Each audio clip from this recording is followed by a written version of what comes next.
Մենք տարել ենք հաղթանակ համախմբված սպարապետ Վազգեն Սարգսյանի գլխավորությամբ հետագայում քաղաքական դաշտում ինչ եղավ, նախորդ իշխանությունները հենց հիմնականում ինչ եղավ, դա արդեն իրանց խնդիրն է, հարցրեք իրանցից։ Իսկ ինչ վերաբերում է մենք փայլուն մեր հաղթանակները տարել ենք համախմբված։ Հետագայում հաղթանակներ կունենա մեր բանակը, ինչ է կարծում զարգացման այս տեմպերով, եթե առաջ գնա։ Լսեք, այսօր մեր գերխնդիրն է, գնանք խաղաղության, ընթացքում կերևա, մի բերեք ստեղ ես ինչ-որ բաներ ասեմ, մեր ադրբեջանական սայթերը սաղ ինձանից են խոսում, նույթեր են գցում։ Ստեղ ինչ չնում են, դրանք վերցնում են, վերլուծում են, դնում են։ Հանգիստ մնացեք, հետագան հետո կերևա։ Բայց այսօր մեր գերխնդիրն մեր բանակի կայացման, մեր համախմբման ժողովրդի ամենակարևորը մեր գերխնդիրը դա է։ Ուրիշ մենք խնդիր չունենք։ Ընթացքում կերևա։ Ձեզ գոհացնում է այդ կայացումը, հարցը դա է, պարոն Միքայելյան։ Լավ, մենակ դու աշտվող չես լսում եմ։ Պատասխանեք իմ գործընկերները լսում են Ես կարամ գնամ։ Այդ պայմանավորված է, մենակ դու ես հաշտալու խնդրեմ։ Խնդրեմ հարցը կարելի Դե լսում եմ։ Պարոն Միքայելյան, ծառայությունը 1.5 տարի դարձնել է, ձեր կարծիքով ինչ հետևանքներ կարող է ունենալ, ինչպիսին կլինի ազդեցությունը դրա բանակի վրա։ Ոչ մի հետևանք չի կարող, որպես պաշտպանողական բանակ արդեն ոչ մի հետևանք չունենա, պլյուս դրան այսօր գիտեք մեծ թվականակով զորավարություններ է թվում, այս տարի չեմ ուզում լավ ասեմ քանի հազար հոգի լրացնում է։ Եվ ընթացքում մենք կամաց պիտի անցնենք պրոֆեսիոնալ բանակի, պլյուս դրան սահմանապահ զորքերը, որ կանգնած են կանգնելու են, եւ այսօր կանգնած են ամբողջ սահմանի երկայնքով։ Նաև այս պայն քննարկում է գումարով բանակի պատասխանատու նախագիծ, այդ մասին ինչ է։ Դե դիլա քննարկում է դից չի տակսում։ Ինչու՞։ Ի վերջո քննարկում։ Չի հետաքրքրում ինձ հիմա, որովհետեւ քննարկում է լուրջ բան չի դա։ Բայց առաջ բանակի մարդ ձեզ համար կարևոր չէ, նա քիչ առաջ падգամավորները նշում էին, որ ամեն դեպքում տղաները գոնե 6 ամիս պետք է անցնեն ծառայություն, հետո իրենք կորոշեն արժի շարունակել թե չարժի։ Որ դարձան падգամավոր պատասխանեմ ձեր հարցին։ Ոչ որպես падգամավոր, այլ մարդ, ով բանակի Լսեք, կազմավորման ակունքներում է կանգնած եղել եւ շատ լավ տիրապետում է։ Այսօր այդ քննարկումները որ գնում է, ժամանակի մեջ քննարկվել է, որ ինչն է օգուտ, ինչն է վնաս բանակին։ Այսօր ես հպանցիկ չեմ կարող այդ հարցին պատասխանել, որտեղ հոզ մեջ այստեղ խորացած չեմ։ Իսկ ես տարբեր պետությունների բան եմ ուսումնասիրել, որ մարդիկ այդում են 6 ամիս են ծառայում իրաց ցանկությամբ։ Ծառայում են կամ իրաց ընտանեկան բանում մարդիկ որ սովորել են իրանք այդ են ներկայացնում, որ ուզում են ծառայեն բանակում։ Դա ընթացքում կերո է, մի տասին չեմ ուզում պատասխանել։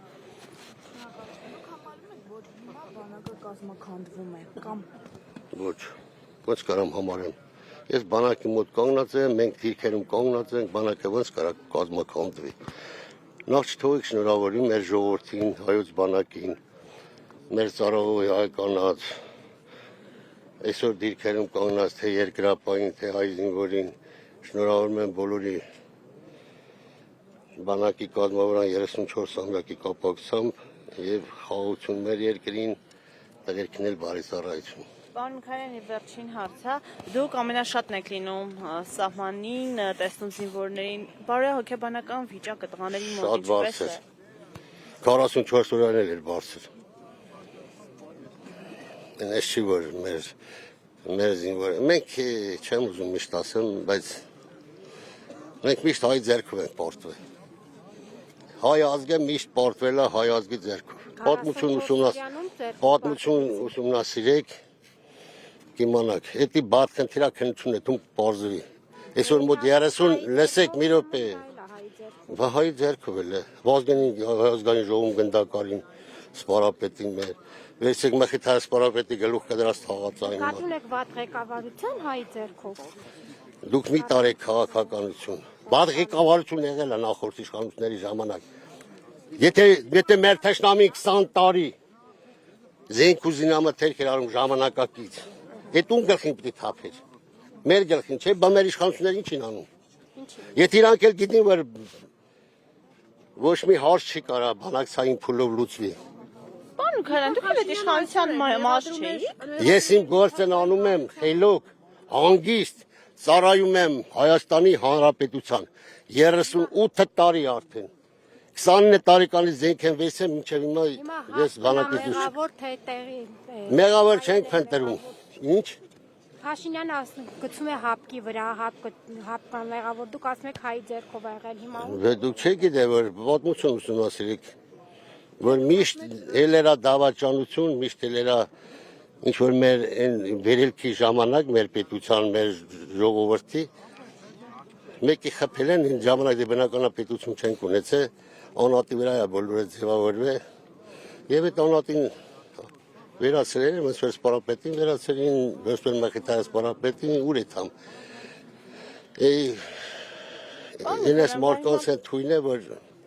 էլի հայի միջնորդությամբ։ Ես ոչ եմ ասում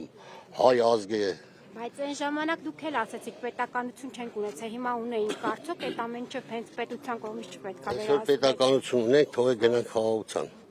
Հերիքա, Ռոջան, լուք հեսա երաբլուրում են կանգնած, տեսա քիչ կատարվավ 44 օրյա պատերազմում։ Մենք պետք է պատրաստենք մեր պետական սահմանները պահելու ու նորմալ ձևով պահում արտաքին քաղաքացիներ հոյակապ գնում է։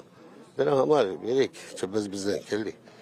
Պարոն Մიქայելյան, հունվարի 27-ը զոհերի հիշատակի օր սահմանվեց, երեք դուք եկել էիք Եռաբլուր։ Երեք ես բոլոր մարզերում անգել է, որ բոլոր գնան հուշարձաններ ունենք մարզերում, ես հրազդանի հուշարձանում եմ եղել։ Եվ եթե առավել որ դեմի որորն էլ ասին մեկամի պատճառաբանություն պիտի բռնեիք։ Շնորհակալություն։